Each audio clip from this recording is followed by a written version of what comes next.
Hey y'all. I know I haven't did a video in a very long time. Well, probably like a month or two, maybe a month and a half. But mainly because, some group tried to reach out to me on social media. That's like an anti-government group, and I just want to put that in my disclosure that I am not an anti-government um, activist. I'm just anti-wrong and stuff like that. So it's I just don't want to be contacted for anything like that. So if you're interested in that type of stuff, please do not contact me. I am not interested. Okay, so I do want to talk about what's going on with the Super Tuesday and with the voting that's going to happen this year and everything like that. Um, of course, this year is the year that we vote for president of the United States. Um, now let's talk about that. So right now, after Super Tuesday, which the states that had the delegates, they go and they vote, right? So certain states for the South, I think it was like we're in the South, so it was Alabama, Tennessee, and North Carolina, I think, and then California, Texas, Virginia, Maine, um, Massachusetts. Those are the states that voted today yesterday. First, my days are confused. I'm sorry. That voted yesterday. So if you live in those states and you live in the right districts, you made the decisions of who you think would be the best candidate, and based on that, it is Joe Biden. So we could talk about why. Okay, so let's talk about this. So I personally like Amy. That was my person because I felt like she was the best person that could work with Democrats and Republicans. Because even though we're looking for somebody to beat Trump, once they beat Trump, we need them to be able to work with the Congress that's in there because, like we all know, the president just signs the order that comes from Congress, basically. So it's like, if the president can't work with Congress, then things that we want as Democrats or liberals to get done probably won't get done because we'll have a Senate or a House that will stop it. So she was the best candidate to me that was able to do that. Her policies and everything that she was going for was something that I felt would definitely work for both sides. However, she dropped out.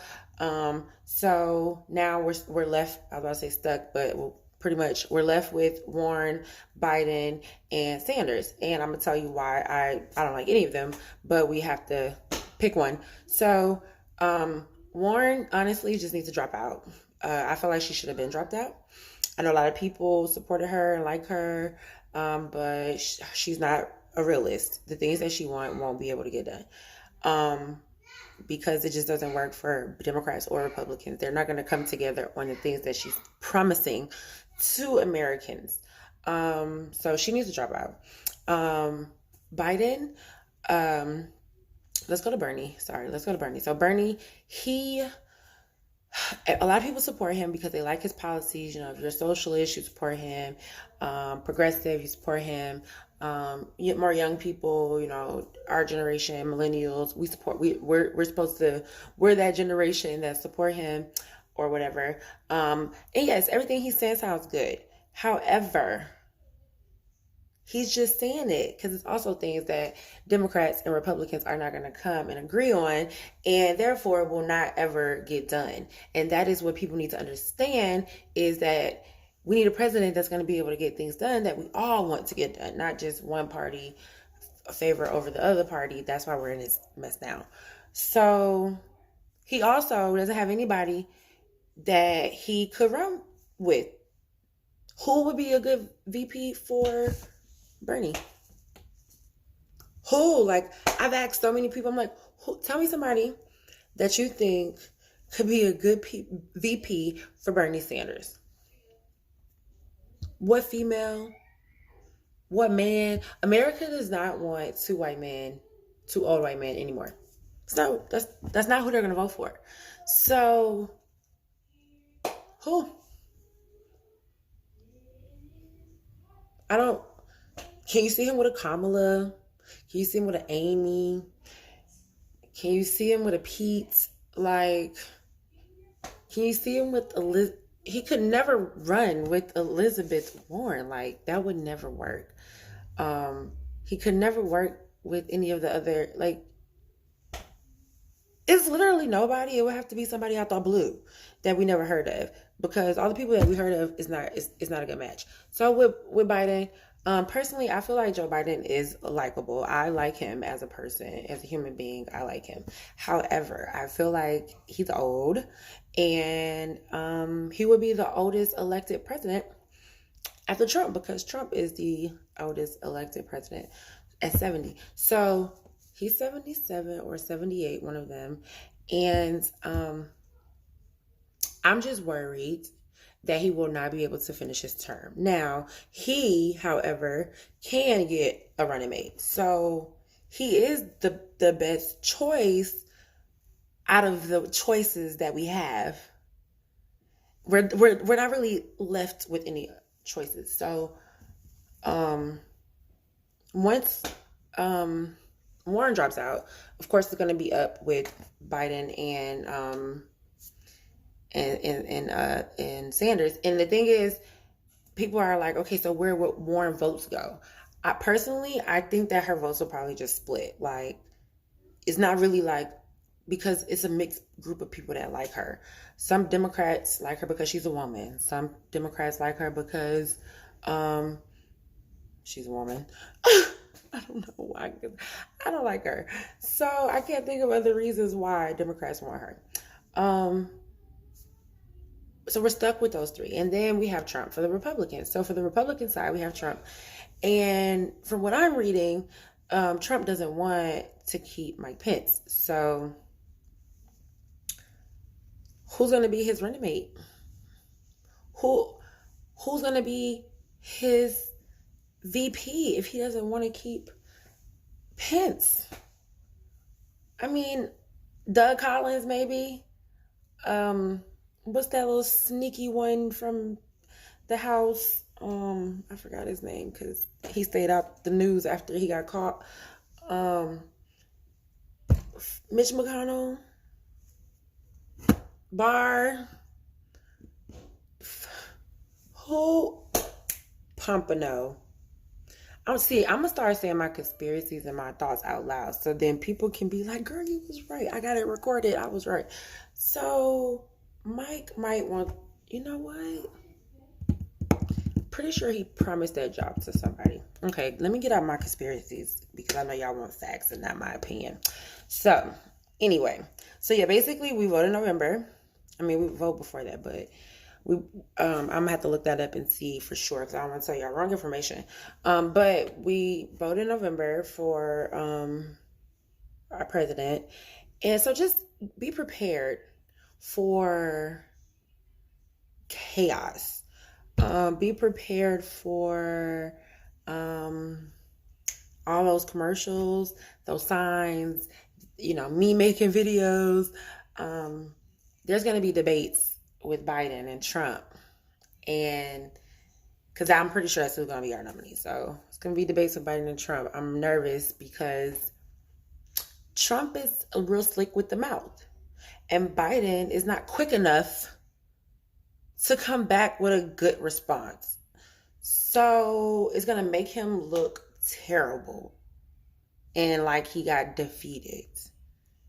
That's what I'm afraid of. Because then if he looks defeated, all of y'all, the whole Democratic Party that made all the other candidates drop out, failed us. Because we know other candidates, if they were our only choices, we would pick one of them. But the Democratic National Committee won Biden. So guess what, America? We're going to get Biden. Maybe they can give him some ginseng for his brain. I don't know. I'm serious. Like, I'm not even joking. Like, if you listen to him talk, not even trying to be like a mean, malicious person, but if you just listen to him talk and have a conversation and try to talk policies, he's just old. Like, it's just like talking to your granddad. He's almost 80 years old.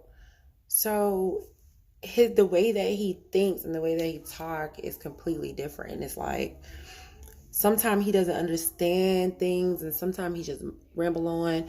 So I'm a little nervous about how he's going to look in the debates and be portrayed.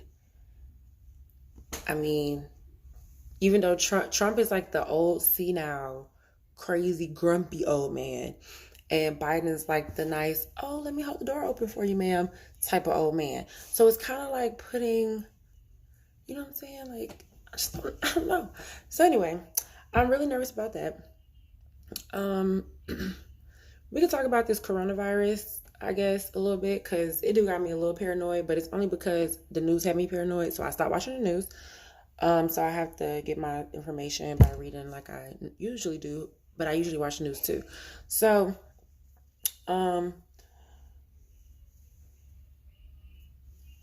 I feel like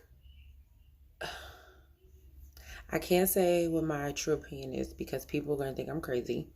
However, I will say that I told people last year and in my little book, which I got to find in here somewhere, that the economy is going to tank, okay, in Trump's last year. And the reason it's going to tank is because he was taking credit for Obama stuff and wasn't really putting in place things to keep it on track. He was just taking credit and ruin it simultaneously. That's what was happening. So I knew this was going to happen. So go buy a house because the housing market is really good right now. I was thinking about it, so y'all probably should too. Invest in stock. Want to shoot $100? You can make maybe like 150 because it's terrible right now. However, but if you want to start investing and keep it, just keep it, buy it and keep it, then you go sell it when it makes the money. Okay, you just got to keep your eye on it. I'm not saying you got to use the little Robinhood app. You can do whatever, however you want to do it. But me personally, I just look at it sometime, and then sometimes I'm like, oh, I might want to buy this because I put some stock into like General Electric, and then the CEO, something happened with the CEO, and I was like, I watched. It's very interesting. If you watch that, you'll understand the economy a lot better. If you understand that, you'll see gas prices, and you'll be able to put two and two together. My child's calling me. You'll be able to put two and two together. Like, what?